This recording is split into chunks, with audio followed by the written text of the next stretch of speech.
جموں کشمیر کی شناخت، خصوصی پوزیشن اور نقشہ بدلنے کی ہو رہی ہے سازش۔ سری نگر میں عمر عبداللہ کا بیان، ڈاکٹر فاروق عبداللہ نے وزیر اعظم کو بنایا تنقید کا نشانہ۔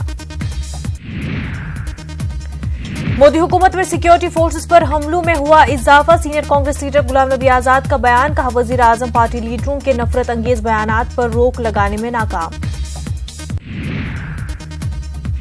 چلی بھلیسا میں کانگریس کی انتخابی ریلی، کانگریس لیڈر غلام نبی آزاد نے کیا خطاب۔ غلام نبی آزاد نے کہا بی جے پی ای وی ایم سے چھیڑ چھاڑ کے ذریعے جیتنا چاہتی ہے انتخابات۔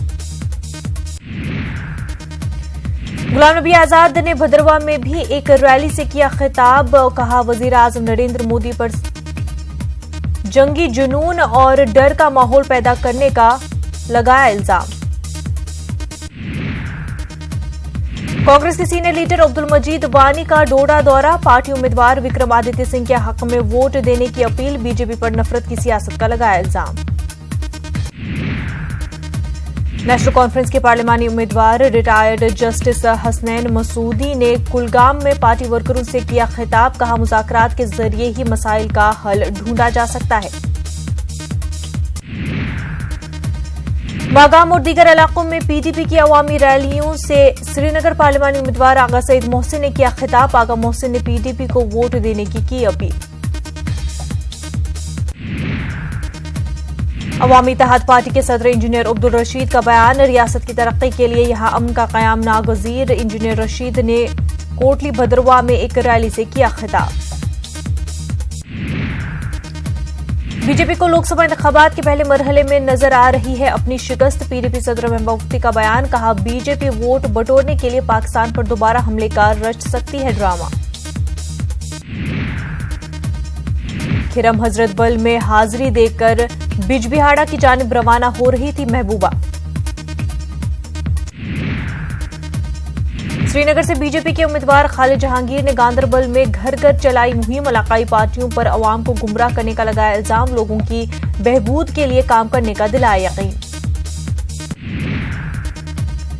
سری نگر لیہ قومی شاہراہ سے برف ہٹانے کا کام مکمل، چند دنوں میں ٹریفک کے لیے کھولنے کی امید، سیاحوں کے لیے کھولا گیا شاہراہ آفاق سیاحتی مقام سونامرگ۔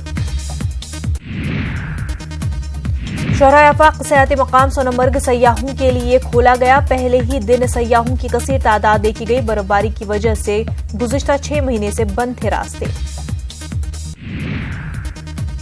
کٹھوعہ میں لال سنگھ نے انتخابی ریلی سے کیا خطاب، لال سنگھ نے جموں کے لوگوں کو ان کا حق دلانے کی بات کہی، ادھمپور سیٹ سے ڈی ایس ایس کے امیدوار ہیں لال سنگھ۔ پاکستانی فوج نے کی گزشتہ رات بلا اشتعال فائرنگ، پنچ کے دیگوار گاؤں میں فائرنگ، کئی مکانات اور کھیتوں کو نقصان پہنچا ہے، لوگوں میں خوف و ہراس۔ پاکستانی فوج نے راجوری کے نوشہرہ سیکٹر میں سیز فائر معاہدے کی خلاف ورزی کی، ہندوستانی فورسز نے دیا منہ توڑ جواب، ایل او سی پر مسلسل فائرنگ کی وجہ سے عوام پریشان۔ پنچ راولکوٹ بس خدمات ہوئی بحال، پنچ کے چکادہ باغ راستے سے پی او کے لیے چلنے والی بس خدمات کو پاکستانی فوج کی گولہ باری کے بعد کر دیا گیا تھا معطل۔ بانڈی پورہ کے چھٹے بانڈے چھلیون علاقے میں عصمت لوٹنے اور بعد میں متاثرہ کی جانب سے خودکشی کرنے کے واقعے کے خلاف کیا گیا احتجاج، مظاہرین نے سخت کارروائی کا کیا مطالبہ۔ ڈی او گاندربل حشمت علی خان نے پولنگ کے انتظامات کا لیا جائزہ، ڈی او نے متعلقہ عہدیداروں کو پولنگ مراکز میں بنیادی سہولیات کی فراہمی کو یقینی بنانے کی دی ہدایت۔ 15 روزہ سوچھتا مہم اختتام پذیر، مہم کے اختتام پر ریلی نکالی گئی، ماحول کو صاف ستھرا رکھنے کا پیغام دیا گیا۔ مینڈھر میں ایک نوجوان کی مشتبہ حالت میں موت، متوفی کی شناخت 24 سالہ عبدالقیوم کے طور پر کی گئی، بی ایم او نے کہا پوسٹ مارٹم کی رپورٹ کے بعد پتہ چلے گی موت کی وجہ۔